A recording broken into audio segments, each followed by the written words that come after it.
బంగారం, బ్యాంకులు, ఇతర ప్రైవేటు సంస్థల్లో ఉన్న విడిపించి కొనబడను. కొమ్మూరి గోల్డ్, ఆంధ్ర మరియు తెలంగాణ. సహజంగా మనం అంటూ ఉంటాం, వింటూ ఉంటాం, ఈ సీరియల్కి ముగింపు ఎక్కడా, ఈ కథకి అంతం ఎక్కడా అని చెప్పేసి. అలానే ఉంది అచ్చం లావణ్య రాజతరుణ్ ఇష్యూ. వాస్తవానికి లావణ్య రాజతరుణ్ ఇష్యూగా మారింది కాస్త లావణ్య ఉదంతాలుగా మారిపోయాయి, లావణ్య బ్లాక్మెయిలింగ్ గా మారిపోయింది, డ్రగ్స్ కేసుగా మారిపోయింది. ఈ మొత్తం వ్యవహారాన్ని మొదటి నుంచి వాదిస్తూ వస్తున్నటువంటి శేఖర్ భాష్య మనతో ఉన్నారు. మరీ సరికొత్త ఆధారాలతో మళ్ళా వచ్చాను అని చెప్పేసి ఆయన అంటున్నారు. రోజుకో ఆధారాన్ని పట్టుకొస్తున్నారు, రోజుకో విషయాన్ని ప్రజల ముందు ఉంచుతున్నారు. ఇది ఎలా ఉందంటే చెప్పినోడికి చెప్పినంత, విన్నోడికి విన్నంత అని. చెప్పేది శేఖర్ భాష, వినేది పబ్లిక్. నమస్తే శేఖర్ భాష గారు. నమస్తే కార్తిక్. ఏం సార్, ఇవాళ కూడా ఒక సరికొత్త ఆధారంతో లావణ్య విషయాన్ని బయట పెట్టడానికి మీరు వచ్చారు అని చెప్పారు. ఒక్కసారి ఆడియో క్లిప్ ముందు వినిపించి తర్వాత మాట్లాడతారా? మాట్లాడే ముందు ఆడియో క్లిప్ ఎక్కడి నుంచి వచ్చింది చెప్తా ఫస్ట్ మీకు. చెప్పండి.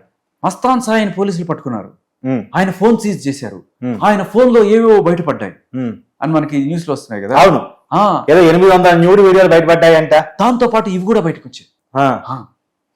ఓకే, అదనమాట. అదే కాదు, అక్కడ బయటపడ్డది, ఇక్కడ మీ ఛానల్ ఎందుకు వచ్చింది? మరి వాళ్ళకి ఎలా దొరికింది? అదే వాళ్ళకి ఎలా దొరికిందో మనకి ఎలా దొరికింది అనమాట. అంతే. అంటే ఒక చిన్న విషయం, ఈ పాయింట్ బయటెట్టారు. భార్య, చెల్లి, పిల్లలు, అంటే వాళ్ళ కుటుంబాలకు సంబంధించిన ఆడపిల్లల బాగోతాలు కూడా దాంట్లో ఏదో ఉన్నట్టు అది బయటకు వదులుతూ కొంత మీడియా అలచల్ చేస్తుంది అని. అది బేసికలీ అదే అంటున్నాను. ఇప్పుడు పాయింట్ ఎవరికి మధ్య మనం దేని గురించి మాట్లాడుకుంటున్నాం? సరే, రాజ్ తరుణ్, లావణ్య, లేకపోతే లావణ్య మస్తాన్ సాయి, లేకపోతే లావణ్య చింటూ, వీళ్ళకి సంబంధించిన ఇది, వీళ్ళందరూ కూడా ఈ బ్యాచ్ దీంట్లో ఇన్వాల్వ్ అయినా దీని గురించి మాట్లాడారు. దీంట్లో ఆయన మస్తాన్ సాయి పాత గర్ల్ ఫ్రెండ్స్ ఎవరో, ఆయన ఎల్కేజీలో ఎవరితో ఉన్నాడో, యూకేజీతో ఎవరితో ఉన్నాడో, 10th క్లాస్ లో ఎవరితో ఉన్నాడో ఉండుంటాయి ఫోన్ లో అన్ని కూడాను. అవన్నీ పట్టుకొచ్చి ఇదిగో చూడండి వీడు కామందుడు అంటే, ఇప్పుడు ఆయన ఎవరినైనా బ్లాక్ మెయిల్ చేసినట్టు ఎక్కడైనా ఒక కేసు రిజిస్టర్ అయిందా? ఒక్క అమ్మాయి వచ్చి అయ్యో నాకు అన్యాయం చేశాడు అని చెప్పిందా? ఒక లావణ్య తప్ప. లావణ్య కూడా అప్పుడు 2023లో చెప్పింది నాకు అన్యాయం చేశాడు, మళ్ళీ ఇప్పుడు కాదు అని చెప్పి. అంటే ఈవిడ ఇటు ఇటు ఇటు ఇటు ఏమంటారు, ఊసర వెళ్ళి కూడా ఈయన రంగులు మార్చదేమో అనిపిస్తుంది. సో ఈవిడ తప్ప ఆయన మీద ఎవరు కేసులు పెట్టలేదు. బట్ ఈవిడ మీద పెట్టిన కేసులు బ్లాక్ మెయిలింగ్ కేసు. ఓకే, ఈవిడ బ్లాక్ మెయిల్ ఎలా చేస్తుంది? ఈయన ఫోన్ గుంజుకొని, ఈయన ఫోన్ లో ఉండే డేటా తీసుకొని వాళ్ళని బ్లాక్ మెయిల్ చేస్తుంది. ఆ కేసు కూడా మనకి నార్సింగ్ పిఎస్ లో రిజిస్టర్ అయింది. అమ్మాయి పేరు ఎందుకు క్లియర్ కట్ గా మనకి ఎఫ్ఐఆర్ అన్ని ఉన్నాయి. సో ఇలా ఈవిడ బ్లాక్ మెయిల్ చేస్తుందని మళ్ళీ ప్రీతి చౌదరి కూడా కేసు పెట్టింది కదా. అవును, ఇదే బ్లాక్ మెయిలింగ్. తన బాయ్ ఫ్రెండ్ ఫోన్ గుంజుకొని అదే మోడస్ ఆఫ్ గమనించండి. ప్రీతి చౌదరికి హాఫ్ అన్ అవర్ లో నీ సంగతి చెప్తా అనేది మెసేజ్ పెట్టిందని ప్రీతి నాతో కూడా చెప్పింది. బెదిరింపులు, భయపెట్టడాలు, బ్లాక్ నాకు తెలియగలుగుతాను సార్. మస్తాన్ సాయినేమో 2 hours లో నీ సంగతి చూస్తా అని చెప్పేసి అన్నదాన్ని మస్తాన్ సాయి కరెక్ట్ ఫోన్ చేసి చెప్పిన ఆడియో రికార్డ్ కాదు. మీరు ఇక్కడ మస్తాన్ సాయికి హాఫ్ అన్ అవర్, ప్రీతికి 2 hours. ఓకే ఓకే ఓకే, అదే రివర్స్. ఏదోటి టైం బాండింగ్ అటు ఇటు పక్కన పెట్టేస్తే నీ సంగతి చూస్తే, ఇంతమంది సంగతి చూస్తే ఒక రాజ్ తరుణ్ సంగతి, ఇంకో మస్తాన్ సాయి సంగతి, ఇంకోవైపు ప్రీతి చౌదరి సంగతి, ఇంకోవైపు శేఖర్ భాష సంగతి, ఇంతమందిని ఒక్క ఉమెన్ ఎలా చూడగలుగుతుందంటే? ఒక్క ఉమెన్ అని ఎందుకు అనుకుంటున్నారు మీరు? అంతేనా? ఒక ఉమెన్ మాత్రమే అనుకుని ఎందుకు అనుకుంటారు? ఆయన చెప్తున్నాడు ఉమెన్ వెనకాల ఒక పోలీస్ ఆఫీసర్ ఉందని చెప్పి, పోలీస్ ఆఫీసర్ ఉన్నాడు, ఒక ఏసీపీ రేంజ్ ఆఫీసర్ ఉన్నాడు అని చెప్పి మనకి మస్తాన్ సాయి తన ఆఖరి మనం టీవీలో ఇచ్చిన కన్ఫెషన్ లో కరాటే కళ్యాణ్ గారితో చాలా క్లియర్ గా చెప్పాడు. అదే కాదు, వేరే ఛానల్ లో కూడా ఫోన్ ఇన్కి పోయి థర్డ్ పార్టీ నన్ను మాట్లాడించారు అని చెప్పబోయేసరికి ఫోన్ కట్ అయింది. ఎస్. సో అది కూడా ఏంటి, మీకు ఆ మెసేజ్ మీకు తెలుసలేదు. ఆ మెసేజ్ ఏంటంటే, కరాటే కళ్యాణి నన్ను బెదిరించి ఇలా చెప్పించింది అని చెప్పాలంటాను. అది మెసేజ్. అది చూపించబోతుంటే లాక్కొని కట్ చేసింది. చెప్పాలని చెప్పేసి ముందే ఇంకొక తోటి బెదిరింపు. జీవితం అంతా బెదిరింపులు, బ్లాక్మెయిల్, బెదిరింపులు, బ్లాక్మెయిల్. సి ఒకటే మోడస్ ఆఫ్ ఆపరండి. ఒకరిని బెదిరించాలి అంటే వాళ్ళ గర్ల్ ఫ్రెండ్ సంబంధించిన ఏదో తీసుకొని వాళ్ళని బెదిరించడం. ఇప్పుడు మస్తాన్ సాయి గర్ల్ ఫ్రెండ్ ని బెదిరించడం, వాళ్ళ ఫోన్ గుంజుకోవడం, వీడియోలు తీసుకోవడం, ఫోటోలు తీసుకోవడం, బెదిరించడం. ప్రీతి వాళ్ళ బాయ్ ఫ్రెండ్ ఉదయ్ ఫోన్ గుంజుకోవడం, వాళ్ళిద్దరికి మధ్య ఉన్న ఫోటోలు తీసుకోవడం, వాటిని బయట పెడతా అని బెదిరించడం. ఇలా ఎంత మందిని బెదిరించింది. ప్రీతికి సంబంధించిన అనేక వీడియోలు బయటకు వచ్చాయి కదా. ఇప్పుడు మధ్య డ్రగ్స్ సంబంధించి కూడా నాకు డ్రగ్స్ కావాల్సిందే, లేకపోతే మీ అందరి సంగతి అదే అంటున్నా. ఇప్పుడు పాయింట్ ఏంటంటే, ఇప్పుడు వీళ్ళందరూ ఈవిడ బాధ్య వల్లే కదా వీళ్ళు డ్రగ్స్ బారిన పడింది. ఈ చిన్న పిల్ల 21 ఏళ్ల పిల్లని డ్రగ్స్ కి అలవాటు చేసి నానా పెంట అంతా చేసి అవి రికార్డ్ చేసుకొని అంతేకాకుండా వాళ్ళ పర్సనల్ ఫోన్లు గుంజుకొని ఆవిడ ఒప్పుకుంది కదా ఫోన్ తీసుకున్నాను నేను ఎందుకంటే 50,000 రూపాయలు కథలు చెప్పింది బట్ ఉందనే విషయం తెలుసు కదా. ఇన్ని చేసి వాళ్ళని బ్లాక్మెయిల్ చేసి వీళ్ళని బ్లాక్మెయిల్ చేసి ప్రతి ఒక్క జీవితం అంతా బ్లాక్మెయిల్. మీరేం చేస్తారు? యాంకరింగ్ చేస్తారు, నేను ఆర్జింగ్ చేస్తాను. ఆవిడ ఏం చేస్తుంది అంటే బ్లాక్మెయిల్. ఇది నా వృత్తి సార్. సరే ఇప్పుడు మనం ఎవరన్నా సరే ఇది ఆరోపిస్తే అమ్ముడు పోయాం ఇలా మాట్లాడుతుంది కదా. వీళ్ళు ఆరోపించడం కాదు. ఓకే, ఇప్పుడు వీళ్ళు కూడా అమ్ముడు పోయారా? నేను వినిపించే వాయిస్ చెప్పండి. అదే ఆడియన్స్ ఆర్ స్టిల్ వెయిటింగ్ మీ ఆడియో కోసం. ఎస్, ఆమె మాకు కూతురు లెక్కలో లేదు, మమ్మల్ని వదిలేసింది. ఇప్పుడు ఇక్కడ పక్కన వాళ్ళ అమ్మ నాన్న. హలో అమ్మా నాన్న ఏం నల్లతుందంట? వస్తాను ఏందంట? గ్యాస్ ఇచ్చినప్పుడు మా కష్టాలు ఏంటో మేము పడతాం. అర్థమైందా? ఇప్పుడు షాప్ పని చేసుకొని కొత్త డబ్బులు పాత డబ్బులు కానించి ఇచ్చిన 30 లక్షలు ఇచ్చాను. ఎప్పుడు చూడు ఎక్కడ చూడు డబ్బులు డబ్బులు డబ్బులు డబ్బులు బ్లాక్ మెయిల్ చేయటం మమ్మల్ని కూడా. ఇస్తావా సస్తావా అని ఇప్పుడు చూడు లక్షలు ఇచ్చాడు.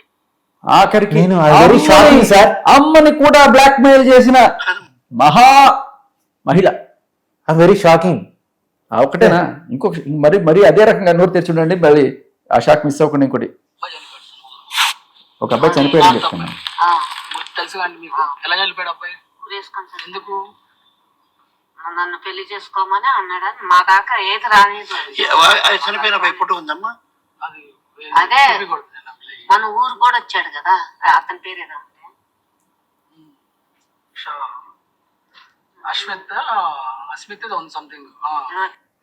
సో మనకు రకరకాలుగా ఇన్ఫర్మేషన్ వచ్చాయి. ప్రీతి చెప్పింది కాదు. Is it real? Is it real? మరి ప్రీతి చెప్పింది, ఉదయ్ చెప్పాడు, మస్తాన్ సాయి చెప్పాడు, ఇంతమంది చెప్పారు. వాళ్ళంతా చెప్పడం ఒక ఎత్తు, లావణ్య కన్నా మదరు లావణ్య గురించి చెప్పడం మరో ఎత్తు. మరి ఈవిడ కూడా రాస్తారని కమ్ముడిపోయారా? చెప్పండి. So this proves that is real. అంతకు మించిన మన ఇప్పుడు చెప్పొచ్చు బయటకు వచ్చి ఇది నా మా అమ్మ కాదు, నా వాయిస్ కాదు, ఇలాంటివన్నీ చెప్పొచ్చు. మనకు అందరికి తెలిసి మీరు వెళ్ళారు కూడా ఆల్రెడీ వాళ్ళ ఇంటికి వెళ్ళి మాట్లాడినట్టు. మా వాడు వెళ్ళాడు మరి. సో ఆ రికార్డ్స్ కూడా మనకున్నాయి, కావాలంటే మీరు మ్యాచ్ చేసి చూసుకోండి. వాయిస్ మ్యాచింగ్ కూడా ఎటువంటి డౌట్ లేదు దాంట్లో. సో నేను కాదు సార్, ఎందుకు ఇంత మందిని బ్లాక్ మెయిల్ చేయటం తను వృత్తిగా పెట్టుకుంది అనేది మీ అభిప్రాయం? అంటే ఈజీ మనీ ప్రతి ఒక్కరు నా కాళ్ళ కింద ఉండాలి చెప్పులాగా. అది బయట వాళ్ళు ఓకే, సొంత వాళ్ళు కూడా బయట లేదు సొంత లేదు అంతే. నార్సిజం అంటారు దాన్ని. మీరు ఒకసారి దాని గురించి చదవండి, దాంట్లో స్టేజెస్ ఉంటాయి. అంటే ఇలాంటి క్యారెక్టర్ ని డిఫైన్ చేయటానికి ఎలా అనేది మన మస్తాన్ సాయి ఆ రోజు కన్ఫెషన్ లో ఒక మాట చెప్పాడు.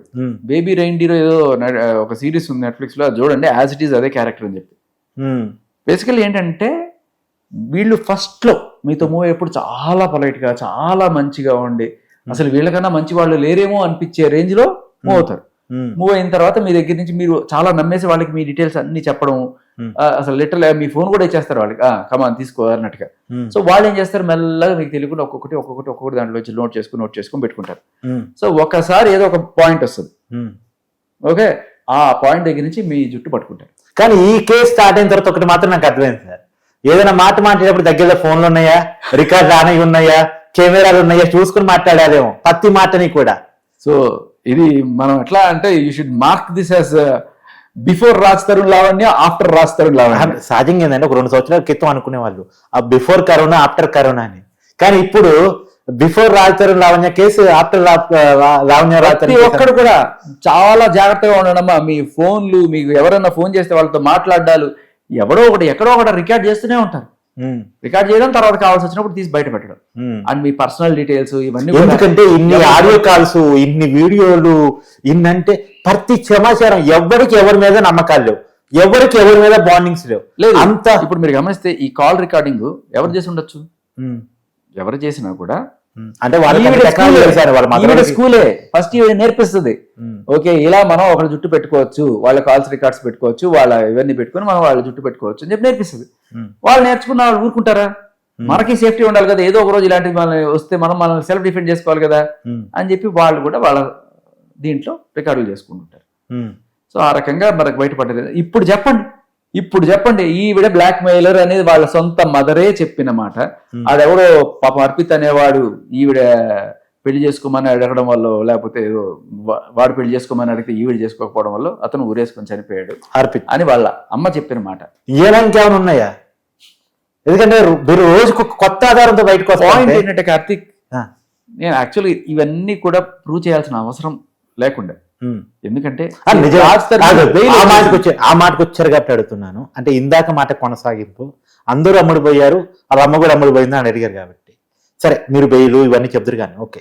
కానీ నేను ఒక స్ట్రైట్ క్వశ్చన్, మీకు ₹1,00,00,000 ఆఫర్ ఉందా? లావణ్య ఇంట్లో నుంచి ఖాళీ చేపిస్తే ₹1,00,00,000 మీకు రాయితీ ఆఫర్ ప్రకటించారంట. ఇప్పటికి ₹1,00,000 ఆల్రెడీ అడ్వాన్స్ గా ఇచ్చాడంట. నా అకౌంట్లు అన్ని మీకు ఇస్తా, తీసుకోండి. ఒక్క పైసా నాకు మా ఆఫీస్ నుంచి కాకుండా ఎక్కడి నుంచి వచ్చినా సరే తీసుకోండి, మొత్తం మీకే. ₹1,00,00,000 మీకే. స్క్రీన్ షాట్ చూపించిన దాన్ని మీకు ఇచ్చేస్తా పోండి. ఇవన్నీ కాదు, లావణ్య ఇల్లు ఖాళీ చేపించడమే టార్గెట్ గా శేఖర్ భాష పనిచేస్తున్నాడు. కాదు కాదు, పాయింట్ అది కాదు. ఇప్పుడు లావణ్య ఇల్లు ఎందుకు అట్టే పెట్టుకొని ఉంది నిజానికి అంటే రాజధాని వీలునామా రాసిచ్చారంట కదా. అదే అంటున్నాను. ఇప్పుడు సరే వీలునామాది అంటే చనిపోయిన తర్వాత వర్తించేది. నాకు ఇక్కడ డౌట్ వచ్చేది ఏంటంటే రాజ్ తరుణ్ ప్రాణానికి కూడా హాని ఉంది. ఎందుకంటే రాజ్ తరుణ్ వీలునామా రాశాడు కాబట్టి అది రేపు కూర్చొని కొత్త వీలునామా రాయొచ్చు, డేట్ మార్చి. ఇవాళ డేట్ తోటి రాసే వీలునామానే చెల్లుతుంది. ఎల్లుండి రాయొచ్చు, అవతల ఎల్లుండి రాయొచ్చు. ఈ వీలునామా ఎప్పుడు వస్తుంది? రాజ్ తరుణ్ తదనంతరం ఎవరికి చెందుతుంది అనేది వస్తుంది. నిజం చెప్పాలంటే రాజ్ తరుణ్ కన్నా ఈవిడ చిన్నది, సారీ ఈవిడ పెద్దది. రాజ్ తరుణ్ కంటే పెద్దది కదా, 1 year ఎంత పెద్దది. ఓకే, మరి పోతే ముందు ఈవిడే పోవాలి కదా. ఈయన కాదు అంటే 100 ఏళ్ల తర్వాత అని అనుకున్నా కూడా, ఇప్పుడు ఏజ్ పరంగా చూసుకున్నా కూడా ఈయన ఒక మనిషి పోయిన తర్వాత సంగతి వీలునామా. నేను చెప్పేది అదే, మనిషి పోయేదాకా ఆగుతావా లేకపోతే ముందే మనిషిని పంపించేస్తావా నువ్వు? అది కూడా భయం వేస్తుంది ఇప్పుడు. ఎందుకంటే వీలునామా నా చేతిలో ఉంది అంటే, వీలునామా అంటే నీకు ఇచ్చింది కాదమ్మా ఇల్లు, తన తదనంతరం వచ్చేది. అంటే ఇప్పుడు రాజ్ తరుణ్ ప్రాణానికి క్లియర్ హాని అనేది మనకు అర్థమవుతుంది. కాబట్టి అర్జెంట్ గా రాజ్ తరుణ్ వీలునామా రాసి, వేరే వీలునామా రాసి ఇదిగో అని చెప్పి నువ్వు గనక చూపించకపోతే నీకు ప్రాణహాని ఉంటది. దానివల్ల ఆవిడ నాకు ఇప్పుడు అర్థమైంది. విల్లా అంటే అది విల్లా కొత్త అర్థం అదే కదా. చాలా ఇది నిజంగా చాలా, ఇప్పుడు చాలా మొగుడు చచ్చిపోతే ఇన్సూరెన్స్ వస్తుందని చంపేసేవాడు కూడా ఉన్నారు. అంత దారుణమైన పరిస్థితి. ఇప్పుడు సరే మీరు అమ్ముడు పోవడం, మీ పోరాటం దేనికోసం? నా పోరాటం యాక్చువల్గా ఈ 69, 68 సెక్షన్స్ కి సంబంధించి ఒకసారి ఈ తప్పుడు కేసు అని ప్రూవ్ చేసిన తర్వాత దీన్ని ముందుకు తీసుకెళ్లి ప్రజలను చైతన్యం చేసి ఢిల్లీలోనో ఎక్కడో భారీగా ఒక ధర్నా స్టేజ్ చేసి చట్టాలు మార్పించుకోవాలి, చట్టాల గురించి డిస్కషన్ జరగాలి. అదే నా పోరాటం. కాకపోతే దీంట్లో ఏమైంది, సడన్ గా రాజ్ తరుణ్ కోసం డీటెయిల్స్ ఎదుగుతున్న క్రమంలో ఉదయ్ అనే అబ్బాయిని నేను టచ్ చేస్తే, ఆ ఉదయ్ వెళ్ళి ప్రీతికి చెప్తే, ప్రీతి వెళ్ళి లావణ్యకి చెప్తే, లావణ్య రివర్స్ లో వీళ్ళే బెదిరించి పొరపాటు నా డీటెయిల్స్ ఏమని చెప్పాడు, మీ తాట తీస్తా అని చెప్పి బెదిరించి ప్రెషర్ కుక్కర్ లో తట్టుకొని వాళ్ళు బయటకు వచ్చేసారు. ఉదయ్ ప్రీతి బయటకు వచ్చేసి మొత్తం చెప్పేశారు. ఎలా అయితే మస్తాన్ సాయి కూడా బయటకు వచ్చాడు, అలా ప్రతి ఒక్కొక్కరు బయటకు వస్తున్నారు. రేపు ఎల్లుండి చింటూ బయటకు వస్తాడు, డౌటే లేదు దాంట్లో. చింటూ కూడా ఇప్పుడు బ్లాక్మెయిల్ చేయండి ఎవరినండి. వచ్చినట్టు జైలు పంపిస్తా అని చెప్తుంటాను. ఏది వచ్చినట్టు జైలుకి పోతున్నారు, నా మీద ఎవరైతే అబండాలు చేశారో, ఎవరైతే ఆరోపణ చేశారో వాళ్ళే జైలుకి పోతున్నారు. కరెక్ట్. సో అంటే దాని అర్థం ఏంటి? వాళ్ళే జైలుకి పోవటం ఒక్కళ్ళే. ఎందుకంటే మస్తాన్ సాయికి ఈ ఆల్రెడీ ఈ బ్యాక్గ్రౌండ్ ఉంది కాబట్టి. ఎందుకు వరలక్ష్మి కేసులో ఇద్దరు ఉన్నారు, మస్తాన్ సాయి ఉన్నాడు, ఈవిడే ఉంది కదా. అప్పటి నుంచి వెతుకుతున్నారు. మస్తాన్ సాయి వెళ్ళాడు, మాట్లాడుకున్నాడు, ఈవిడ వెళ్ళలేదు, 2 సార్లు పిలిచినా వెళ్ళలేదు. అందుకే ఢిల్లీ నుంచి వచ్చినప్పుడు డైరెక్ట్ గా పట్టుకొని ఆపారు. అప్పుడు అదృష్టవశాత్తు దాంట్లో మెత్త కూడా దొరికింది. సో ఢిల్లీకి ఫస్ట్ వెళ్ళింది ఈవిడే. కేసులో లావణ్య లేదుగా మరి. ఏ కేసులో లావణ్య లేదు? ఈ పర్టికులర్ ఢిల్లీ నుంచి ఏదో విజయవాడ రైల్వే స్టేషన్ దొరికిన కేసులో ఇప్పుడు ఏదైతే మస్తాన్ అంటున్నా. మరి వీళ్ళకి ఢిల్లీలో దొరుకుతుంది ఈ మెత్తో లేకపోతే ఏదో, అది అక్కడ దొరుకుతుందని ఎట్లా తెలుసు వీళ్ళకి? ఎలా తెలుసు? లావణ్య ఇచ్చిన ఇన్ఫర్మేషన్ కదా మస్తాన్ సాయికో లేకపోతే ఆ షరీఫ్ అనే ఎవరో ఉన్నారో సుబాని. మరి ఇప్పుడు మస్తాన్ సాయి పోలీసులు ఆధీనంలో ఉన్నారు కాబట్టి ఈ ఇన్ఫర్మేషన్ పోలీసుతో షేర్ చేస్తే లావణ్య పరిస్థితి ఏంటి? ఖచ్చితంగా చేస్తారు. కాకపోతే ఒకవేళ నిజం రాబట్టాలని పోలీసులు అనుకుంటే ఎటువంటి దురుద్దేశం లేకుండా స్వచ్ఛందంగా దీనికోసమే పనిచేస్తూ అతను అరెస్ట్ చేస్తుంటే ఈ పాటికే అతని దగ్గర వెళ్ళి ఇన్ఫర్మేషన్ తీసుకొని ఉండాలి, లావణ్యని ఈ పాటికే అదుపులోకి తీసుకొని ఉండొచ్చు. కానీ ఊరికే జైల్లో పెట్టి అతను ఏం అడగకుండా ఒక 14 రోజులు ఉంచాలి, ఉంచి ఏదైనా బేరాలు ఆడాలి, ఇట్లాంటివి ఏమన్నా ఉన్నాయా మనకి తెలియదు. మీ అనుమానాలు ఉన్నాయా? అదే ఇప్పుడు చాలా క్లియర్ కట్ గా మస్తాన్ సాయి అనే వాడిని గురించి జూలై 3 నుంచి వెతుకుతున్నారు అన్నట్టుగా మనకు సమాచారం. ఎందుకంటే జూన్ 3లో రిజిస్టర్ అయిన కేసు. తర్వాత రకరకాల ఎంక్వైరీలు చేసి A1, A2, A4 ఉన్నారు. A5 అనేవాడు ఒక నెల రోజుల తర్వాత ఇప్పుడు సో 2వ FIR లో ఈయన పేరు చేర్చారు. మరి జూలై 3 నుంచి ఎతుకుతూ ఉంటే మరి ఈయన ఇంత చక్కగా ఇక్కడ మీడియా ముందుకు వచ్చి మాట్లాడుతున్నాడు. అంటే ముందుకు రాకపోయినా దిలీప్ శంకర్ తో వెళ్ళి కూర్చొని ఆయన చెప్పాడు కదా, అలా చెప్పారు కదా, ఈ రోజు నాకు మస్తాన్ సాయి వచ్చాడండి, ఇక్కడ నాతో ఉన్నాడండి అని చెప్పినప్పుడు ఆయన ఇవ్వాలి కదా పోలీసులకు ఇన్ఫర్మేషన్, ఆయన ఇవ్వాలి అట్లీస్ట్. లేదు పోలీసులైనా అంత క్లియర్ గా మీడియా ముందు వచ్చినప్పుడు పోలీసులు ఆ రోజు అరెస్ట్ చేసి ఉండొచ్చు కదా. ఆ రోజు చేయకుండా ఏ రోజైతే లావణ్యకి సంబంధించిన డీటెయిల్స్ అన్ని బయటకు వచ్చాయో అప్పుడు అరెస్ట్ చేశారంటే దాని అర్థం ఏంటి?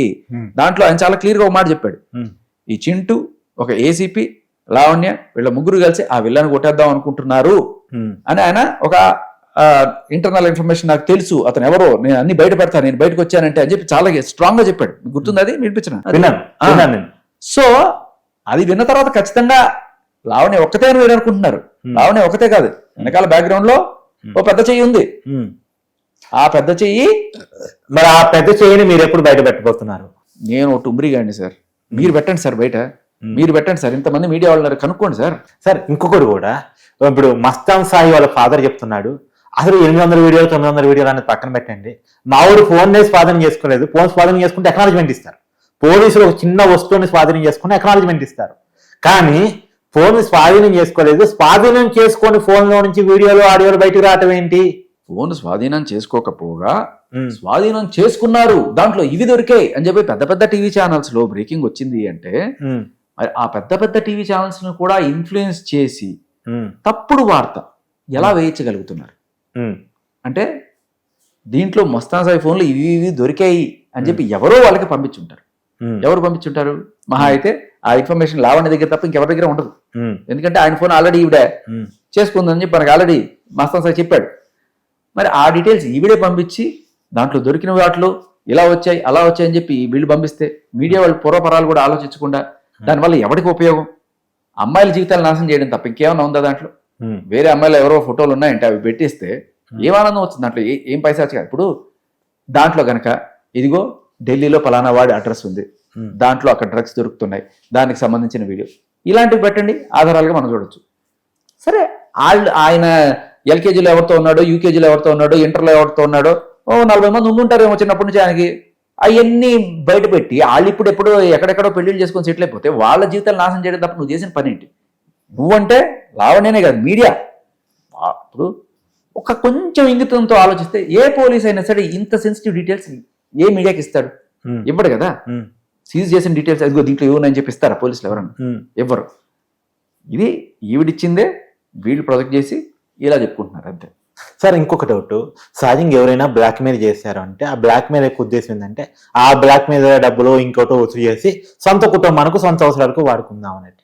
ఇప్పుడు సొంత కుటుంబాన్ని బ్లాక్ మెయిల్ చేసి ఏం చేస్తుంది అంటే, సహజంగా సొంత కుటుంబం కోసం బ్లాక్ మెయిల్ చేసే వాళ్ళు మనం చూస్తాం, కానీ సొంత కుటుంబాన్ని బ్లాక్ మెయిల్ చేసి సాధించేది ఏంటి? అదే అంటున్నా, ఈవిడ కనుక నిజంగానే వాళ్ళ కుటుంబాన్ని వాళ్ళ అమ్మ నాన్నని బాగా చూసుకునేట్టు ఉండేట్టయితే, మీరు ఇస్నాపూర్ వెళ్ళారు కదా, వాళ్ళు ఇల్లు చూశారు కదా, ఎలా ఉంది? పెద్ద కోట ఉంది అక్కడ ఏమన్నా?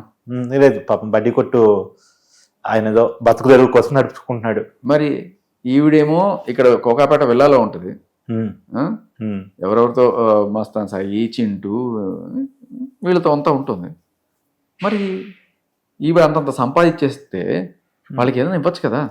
వాళ్ళు ఇంకా దయనీయ స్థితిలో అలాగే ఉన్నారు, అలాగే వాళ్ళ నుంచి కూడా డబ్బులు గుంజుకోవడం ఏంటి? వాళ్ళకి లక్ష నుంచి వస్తాయి. అదే కదా, వాళ్ళని బ్లాక్మెయిల్ చేయడం ఏంటి అసలు? సహజంగా ఆవిడనే అడగాలి మీరు సమాధానం. కుటుంబం కోసం ఎవరైనా ఏదైనా చేసే వాళ్ళు ఉంటారు, అది తప్ప పక్కన పెడితే బ్లాక్మెయిల్ చేసే వాళ్ళు చాలా మంది ఉంటారు. కానీ ఎవరి కోసం చేస్తారు? సొంత కుటుంబం కోసం చేస్తారు. సొంత కుటుంబం అంటే భర్త పిల్లలు, లేదా తల్లి తండ్రు. వేరే వాళ్ళని బ్లాక్ మెయిల్ చేసి డబ్బులు తీసుకొచ్చి ఇంట్లో ఇస్తారు, బట్ ఇంట్లో వాళ్ళే బ్లాక్ మెయిల్ చేసే వాళ్ళు ఎవరు ఉంటారు? ఇప్పుడు ఇదే మన ఆడియో కాల్లో కరాటి కరణ్ గారితో నేను విన్నాను. నా కారు కొనుక్కుంటే కారు మా తమ్ముడి పేరు మీద నా పేరు మీద రిజిస్ట్రేషన్ చేయమని అడిగారని చెప్పేసి ఆయన మసం సాయి చెప్పాడు లావణ్య అట అడిగిందని చెప్పేసి. కానీ ఇప్పుడు మీరు అడుగుతున్న వాయిస్ లో వాళ్ళ మదర్ వాపోతుందంటే పీక్స్ హైట్స్ అంటే ఇన్నాళ్ళు కూడా సరే మస్తాన్ సాయి కాల్ వచ్చిన తర్వాత నేను ఫ్లర్టింగ్ చేశాను, అది చేశాను, ఇది చేశాను అన్నప్పుడు కూడా ఏదో ఇంకా ఉండేది. చింటూగా కాల్ వచ్చిన తర్వాత ఇంకా మొత్తం అసలు మంచం కోళ్ళనే మాట్లాడుకుంటారు బయట. ఎవరో ఒక ఆయన నేను మంచం కోళ్ళని సినిమా తీస్తానని చెప్పి కూడా కాదు, అంతకుముందు గుండె కాడికి వచ్చింది, ఇప్పుడు మంచం కోళ్ళ కాడికి వచ్చిందా? ఇవన్నీ కూడా ఒక పెడితే ఇది అంతకన్నా దారుణం. సొంత తల్లిని బ్లాక్మెయిల్ చేయడం ఏంటండి? ఇది అన్నిటికంటే దారుణం అనమాట. సరే అక్రమ సంబంధాలు ఎవరైనా పెట్టుకుంటారు, తల్లిదండ్రుల్ని బ్లాక్మెయిల్ చేసే మహా వాళ్ళు ఎవరు ఉండరు. అదే ఆ గుణం కూడా ఎవరికి ఉండకూడదు. సో వీళ్ళు ఎవరైతే ఇప్పుడు పోలీసులు ఈవిడని సపోర్ట్ చేస్తూ ఇంకా తెరవనికి ఏదైనా అనుకుంటే, మనం ఒకవేళ మస్తాన్ సాయి చెప్పింది నిజమని భావిస్తే, ఎవరో వెనకాల పెద్ద హస్తం పోలీస్ హస్తం ఉంది ఈవిడ చెప్పినట్టుగా చెల్లుతోంది అనుకుంటే, వాళ్ళని ఈ పాటికే బ్లాక్ మెయిల్ చేస్తోందా? నాకు తెలియగలుగుతాను. వాళ్ళు నార్సింగ్ పోలీస్ స్టేషన్ లో కేసు పెట్టారు, తర్వాత అంటే ప్రీతి ఉదయ్ పెట్టారు, తర్వాత Raj Tarun father mother Madhapur police station లో కేసు పెట్టారు. ఇప్పుడు నాకు తెలిసిన కొత్త ఇన్ఫర్మేషన్ ఇదే ప్రీతి ఉదయ్ కలిసి మన సైబర్ క్రైమ్ లో కేసు పెట్టారు. ఇన్ని కేసులు పెడుతున్నా లావణ్య విషయంలో ఎలాంటి పురోగతి ఉండలేదు ఏంటి? అదే మళ్ళీ ఇట్లాంటివే మన డౌట్లకు తావిస్తూ ఉంటాయి. చాలా క్లియర్ కట్ గా ఈవిడ ఢిల్లీ నుంచి డ్రగ్స్ తీసుకు ఒక్క కేసు ఎఫ్ఐఆర్ అయిందా? ఈ 3 కేసుల్లో ఒక్కటన్నా ఎఫ్ఐఆర్ అయిందా? రాజ్ తరుణ్ వాళ్ళ అమ్మ నాన్న పెట్టిన కేసు ఎఫ్ఐఆర్ అయింది. అలాగే నోటీసులు పోయాయా? మస్తాన్ సాయి ఫ్రెండ్ ఎవరైతే అమ్మాయి ఉందో ఆ అమ్మాయి పెట్టింది ఎఫ్ఐఆర్ అయింది, అది పాతది, అప్పుడే ఎఫ్ఐఆర్ ఉంది. తర్వాత ఆల్రెడీ వరలక్ష్మి ఎఫ్ఐఆర్ ఉంది. తర్వాత నార్సింగ్ ఈ డ్రగ్స్ కేసులో అది 45 రోజులు రిమాండ్ అయ్యి వచ్చింది, అది ఇంకా ఉంది, ఆ కేసు అయిపోలా. సో ఇవన్నీ ఉన్నాయి ఇప్పటికి. ఆ పాత కేసు వదిలేయండి సార్. మా అమ్మని బెదిరిస్తుంది, మమ్మల్ని బ్లాక్మెయిల్ చేస్తుంది, మమ్మల్ని ఇబ్బంది పెడుతుంది. ఇప్పుడు అదే రాజ్ తరుణ్ ఫాదర్ పెట్టిన కేసు అదే కదా, తర్వాత ప్రీతి ఉదయ్ పెట్టిన కేసు అదే కదా. మరి దీనికి సంబంధించి ఏమి? ప్రీతి ఉదయ్ పెట్టింది నిన్న కదా. సో ఇప్పుడు లావణ్య ఉందనుకోండి, లావణ్య ఆ రోజు నేను ఆ స్టూడియో మెట్లు దిగుతుంటే నా మీద దాడి మీరు ఆ కేసు కూడా కొత్త కదా, సారీ జూబ్లీహిల్స్ లో మీరు పెట్టిన కేసు ఏమైంది? అదే అంటున్నా, నా మీద దాడి చేసి ఆవిడ వెళ్తే ఆవిడ సెకండ్ లో ఆ రాత్రి ఎఫ్ఐఆర్ అయిపోయి ఆవిడ ఎఫ్ఐఆర్ కాపీ కూడా మీకు 5 సంవత్సరాలు జైలు శిక్ష కూడా పడింది. సో అదే అంటున్నా, అంటే ఎవరున్నారు ఇంత దారుణంగా పబ్లిక్ కి క్లియర్ కట్ గా తెలుస్తున్నా కూడా ఎందుకయ్యా ఇంత ముసుగులో గుద్దులాట? తెలుస్తుంది ఏదో ఒక రోజున, that will not be nice. ఎందుకంటే చాలా క్లియర్ కట్ గా ఈవిడ పెడితే ఆవిడ అదే ధైర్యం అది. నార్సింగ్ పీఎస్కి అడగండి, నా గురించి ఎంత బాగా చెప్తారు. నార్సింగ్ పీఎస్కి అడగండి, నా మీద అసలు మొన్న ఎక్కడో చెప్తుంది ఏ ఆధారాలు, ఒక్క ఆధారం చూపించమని నార్సింగ్ పిఎస్ లో ఒక్క ఆధారం లేదు నా మీద. ఉండవు అంటే ఉండవు అని చెప్తుంది. అంటే ఎవరన్నా మాయం చేశారా? ఉండేవి కూడా ఏ ఆధారాలు లేకుండా 45 రోజులు జైలు పెట్టారు ఊరికి. నేను అంటే అంత దారుణంగా చేస్తే కాన్ఫిడెన్స్ కారణం ఏంటి అని అదే కదా మన అందరం కనుక్కోవాల్సింది. అదే ఎవరయ్యా, ఎవరు వెనకాల ఉన్నారు, ఎవరు చేస్తున్నారు? అది నార్సింగ్ పిఎస్ లో ఉన్నారా లేకపోతే ఎవరన్నా మార్నింగ్ వచ్చింది. సో అదే అంటున్నాను నేను, ఎవరు చేశారు ఏమన్నారు లేదు ఇవన్నీ మనం చెప్పుకోలేము, బట్ మీకు కావాలంటే పర్సనల్ గా వినిపిస్తాను. సో ఇంక ఈవిడ గురించి మాట్లాడకూడదట, ఈవిడ గురించి మాట్లాడితే బాగుండదు ఇట్లా ఏదో అన్నారు. నన్ను అన్నా కూడా ఓకే. ఆ ప్రీతి అనే అమ్మాయిని బెదిరించింది నిన్న అనుకుంటా, నిన్న 2 గంటల్లో ఏదో ఒకటి చేసేస్తాను నిన్ను. 2 గంటలు ఇందాక చెప్పుకుందా. చిన్నపిల్లని బెదిరించి భయపెట్టడం ఈ అమ్మాయికి బేసికలీ అలవాటే. బట్ నేనేమనుకుంటానంటే ఈ ఆధారం కూడా బయట పెట్టాల్సిన అవసరం లేదు. ఎందుకంటే ఈవిడ ఇదే పనిగా వీళ్ళని రెచ్చగొట్టి నా చేత ఇవన్నీ కూడా బయటికి తెప్పించేట్టు చేసుకుంటుంది. ఎందుకు నన్ను బెదిరించడమో లేకపోతే వాళ్ళని బెదిరిస్తే ఆగిపోతాం అనుకుంటున్నారు. బెదిరిస్తే ఇంకా బయటకు వస్తాయి, ఇంకా బయటకు వస్తాయి. ఏ రేంజ్లో బయటకు వస్తాయి ఊహించలేరు చెప్తున్నా. ఇప్పటికే ఆ కాలుతోటి మొహం ఎక్కడ పెట్టుకుంటున్నారో తెలియదు. ఆ చింటూ కాలు తోటి అందరూ కూడా మంచం కోళ్ళు అంటున్నారు. ఇప్పటికే ఈరోజు అది అయిన తర్వాత కూడా ఆ కాల్ ఆ కాల్ బయటికి రిలీజ్ అయిన తర్వాత కూడా ఈవిడే వీళ్ళిద్దరిని బెదిరించింది. ప్రీతి ఉదయని బెదిరించింది, ఇవాళ పొద్దున నాకు బెదిరింపు. బెదిరిస్తే ఊరుకుంటానా? వస్తా, మళ్ళీ వస్తా, భయం లేదు. అంటే మామూలుగా అయితే కామ్గా ఉండేవాడిని, నన్ను బెదిరించావు కాబట్టి వచ్చాను నేను యాక్చువల్లీ. అంటే సహజంగా భయం ఒకరికి ఉండదు సార్. ఒకటి ఆశయం ఉన్నోడికి ఉండదు, ఇంకోటి ఏదో దానికోసం చేస్తున్నా అంటే ఆశయం కాకుండా. నా ఆశయం ఆల్మోస్ట్ ఫుల్ఫిల్ అయిపోయిందని అనుకుంటున్నాను. ఎందుకంటే రాజధానికి బెయిల్ వచ్చిన రోజే ఆ కోర్టులో వాళ్ళు మనం ఏదైతే పట్టాపురం ఎఫ్ఐఆర్ తీసుకొచ్చామో అది నిజమని నమ్మారు. దానికి మళ్ళీ ప్రత్యక్ష సాక్ష్యం మస్తాన్ సాయి కన్ఫెషన్ ఇచ్చిన తర్వాత అవును ఆ ఎఫ్ఐఆర్ చూడండి, ఆ ఎఫ్ఐఆర్ లో నేను రాశాను చూడండి, ఈవిడే మాట్లాడుతుంది. ఇప్పుడు ఏ నాలుకతో అయితే అది అబద్ధం అని చెప్పిందో అదే నాలుకతో ఇవాళ నిజమని చెప్తుంది. ఇప్పుడు నేను ఓపెన్ అప్ అయిపోతాను, అప్పుడు నన్ను వాడు బెదిరించాడు, మస్తాన్ సాయి బెదిరించాడు. మస్తాన్ సాయి బెదిరించాడు. ఆ మస్తాన్ సాయి కేసే మళ్ళీ నిజం అనుకుంటే ఈ రాజధాని కేసు నిలబడదుగా, క్యాష్ అవుద్దిగా. ఇన్ని రకాల అఫెన్సెస్ పాల్పడతాయి, అది ఇన్ని కోర్టులో జరిగితే అనుకుంటా కనబడినా కూడా అంతే. మరి అలాగే ఉంటుంది మన లీగల్ సిస్టమ్, సాగుతూ ఉంటుంది. అంతిమంగా కోర్టులో తేలాల్సినయేనండి. బట్ ఏదైనా ఒక మోరల్ గ్రౌండ్ లో, ఒక పబ్లిక్ పర్సెప్షన్ లో ఇవి తప్పుడు కేసులు అని అందరూ నమ్ముతున్న నేపథ్యంలో మనం ఒక నైతిక విజయం ఇది మనం ఏం చేయాలి అంటే ఇటువంటి తప్పుడు కేసులు పెట్టి మగాళ్ళని సెటిల్మెంట్లతో లక్షలు కోట్ల వరకు గుంజడానికి ఇవన్నీ కూడా పనికొస్తున్నాయి తప్ప ఇది నిజంగా ఎవరికి రక్షణ కల్పిస్తున్నాయనే రకంగా అనిపించట్లా. అండ్ ఇటువంటి వాటి నుంచి మగాడికి రక్షణ కల్పించాలి, అందుకే ఒక పురుషుల కోసం ఒక కమిషన్ రావాలి. నిజం జోక్ కాదండి, నిజంగా రావాలి. ఒక విషయం సార్, నేనేం భావిస్తానంటే తప్పు ఎవరి వైపు ఉన్నా తప్పే, తప్పు ఎవరు చేసే తప్పే. దానికి లింగ కుల మత వివక్షలు ఉండకూడదు. తప్పుకి తప్పు స్త్రీ చేసింది కాబట్టి ఒప్పైద్ది, స్త్రీ తప్పు పలానా కులం కూడా చేసేది కాబట్టి అది ఒప్పైద్ది, పలానా మతం కూడా చేస్తే తప్పు ఒప్పైద్ది అనేది తప్పు ఎప్పటికైనా. అదే నేను చెప్తున్నా, ఇవాళ ప్రతి ఊళ్ళో కూడా ఒక పురుషుల కోసం ఒక అట్లీస్ట్ ఒక పోలీస్ స్టేషన్, ఒక్క పోలీస్ స్టేషన్ పెట్టండి. ఒక్క పోలీస్ స్టేషన్ లో అది కూడా మహిళల వేధింపుల కోసం మాత్రమే ఆ పోలీస్ స్టేషన్ పెట్టండి. ఏమంత కష్టం, పెట్టండి. నేను అదే డిమాండ్, ఒక పోలీస్ స్టేషన్ కేవలం పురుషుల కోసం మహిళల వేధింపులు. ఇప్పుడు మహిళలకి ఒక మహిళా పోలీస్ స్టేషన్ ఉంటుంది, పురుషులు ఎవరన్నా ఉండాలి కూడా, పురుషులు కూడా ఉండాలి.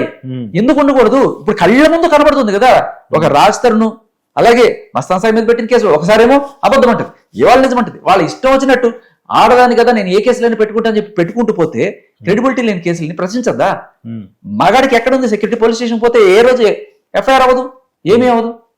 మళ్ళీ ఎఫ్ఐఆర్ కాలేదు కాబట్టి, ఎఫ్ఐఆర్ కాలేదంటే దాని అర్థం ఏంటి? మేము మగదరిద్రులం కాబట్టి. అది చూపించి చూడండి, నేను పెడితే ఎఫ్ఐఆర్ అవుతుంది, వాళ్ళు పెడితే ఎఫ్ఐఆర్ అవ్వట్లేదంటే ఎందుకు అవ్వదు? మా దరిద్రం అది. దానికోసమే కదా పోరాటం, దానికోసమే పోరాటం.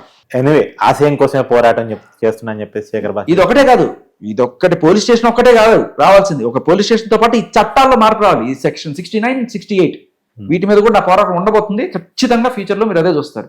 నేను యాక్చువల్గా దీనిలోనే పోదాం అనుకుంటా. వీళ్ళు ఏం చేస్తున్నారంటే ఆ ప్రీతి వాళ్ళని వీళ్ళని బెదిరించి, నన్ను బెదిరించి ఇంకా కొత్త కొత్త సాక్ష్యాలు తెచ్చేట్టు రెచ్చగొట్టుకుంటున్నారు. ఇప్పుడు మీడియా ముందుకు రాకపోయినంత మాత్రాన ఆవిడ ఏం చేయట్లేదు అనుకోకండి, ఇలా చేస్తూనే ఉంటుంది. ఆ రోజు మీకు గుర్తుందా, ఇక్కడ అందరి ముందు వచ్చి సారీ చెప్పింది, నాగార్జునకి సారీ చెప్పింది, వాళ్ళ అమ్మకి సారీ చెప్పింది, చెప్పారు. ఆ నెక్స్ట్ రోజు ఏం చేసింది, ఒక కాల్ రికార్డ్ లీక్. నేను ఎందుకు కూరుకుంటా? నా మానాన్ని నా పని చేసుకొని ఇస్తే నేను ఆ పోరాటంలో వెళ్ళిపోతా. నువ్వు గెలికి గెలికి గెలికి కొత్త కొత్త సాక్ష్యాలు నా వాళ్ళు తెప్పించుకొని అదొక 3 రోజులు మీకు కాజేయటం కూడా లేదు, అయిపోయింది ఇష్యూ క్లోజ్ అని చెప్పి అనుకున్నాను.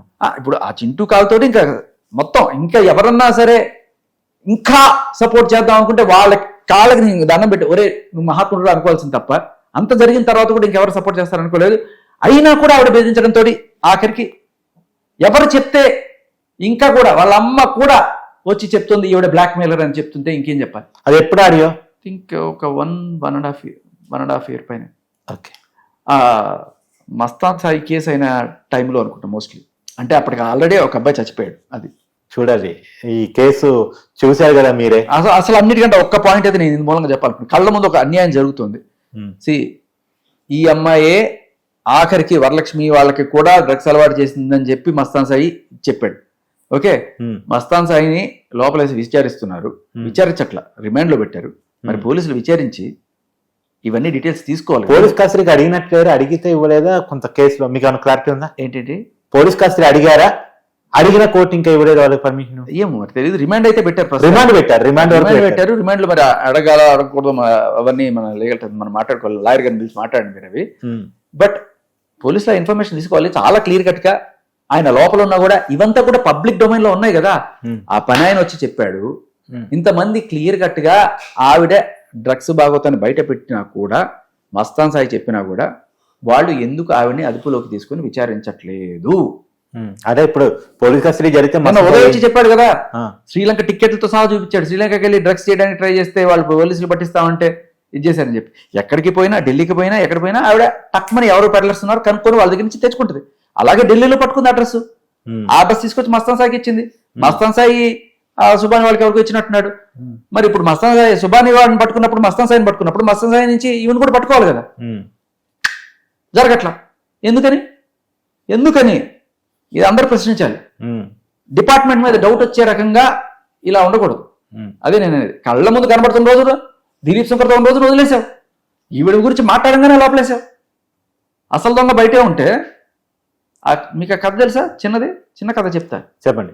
మన పోలీసులకి అంటే అందరని కాదు చెప్తున్నా, కొంతమంది సంబంధించి ఒక సెటర్, అంటే ఇట్లాంటి డౌట్లు వస్తే జనాలు ఎలాంటి సెటర్లు వేస్తారనేది. ఒక కుందేల్ని అడవిలోకి వదిలేశారట. మీరు కుందేల్ని పట్టరాగలగాలి, మీ పోలీస్ పవర్ చూపించండి అని చెప్పి అమెరికన్ పోలీస్ని, స్కాట్లాండ్ పోలీస్ని, ఇండియా పోలీస్కి ఒక ఛాలెంజ్ విసిరారట. ఎవరో ఒక ఎన్జిఓనో ఎవరో. సరే, ఫస్ట్ అమెరికా వాళ్ళు వెళ్ళట శాటిలైట్లు, గీట్లైట్లు, అన్ని రకాల టెక్నాలజీలు ఉపయోగించి ఏం చేసినా దొరకలేదు కుందేలు. అసలు ఇక్కడ కుందేలే లేదు, ఉన్న వేరే చోటకి ఎక్కడికి పారిపోయిందని రాసి ఇచ్చేసి వెళ్ళిపోయారట. తర్వాత స్కాట్లాండ్ పోలీసు వెళ్ళట.